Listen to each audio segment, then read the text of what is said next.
This movement is the advancement of the kneeling adductor stretch, where we're now trying to replicate some more functional positions by being standing on our feet. So the only difference here is that instead of a kneeling position, we're now into a walking position where we can really focus on this front foot position here, where again our toe is down, heels into the floor. We're in the active stance of where the knee is tracking over the middle toe. And the first thing we want to do is first ensure that we're in this posterior tilt. So any anterior tilt where the hip tilts this way and forward and we close the space with the lower back here isn't going to do the exercise as we want to get the effects that we're looking for. So we want to make sure we've got this posterior tilt where we're keeping the belly button and the bottom part just where our pelvis is connected, which is where I've put my hands here. And what we want to do is first of all make sure that we have that grabbing motion between the glute and the foot so the knee doesn't want to come in. Again, if the knee follows the body and follows this opposite hip, so my left hip here, we're not going to get the response we want.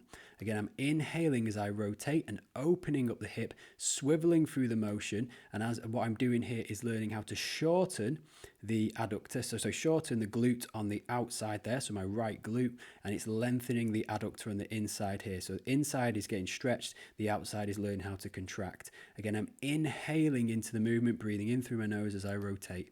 I'm going to repeat this process. I'm going to contract and breathe out, and I'm going to rotate through into this position as much as I can so I get some thoracic rotation as well.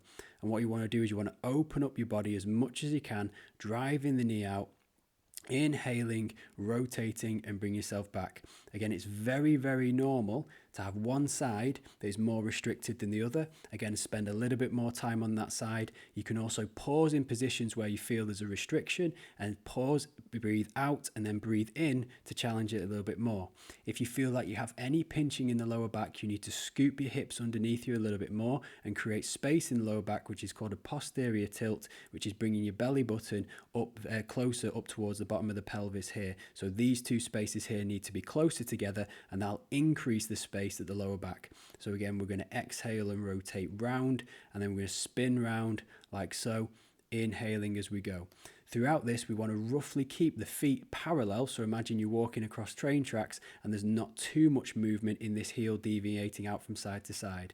If you find that your foot and the heel wants to turn quite a bit, you need to reduce the range of motion and focus on the hip stability and keeping in within the range that you can do.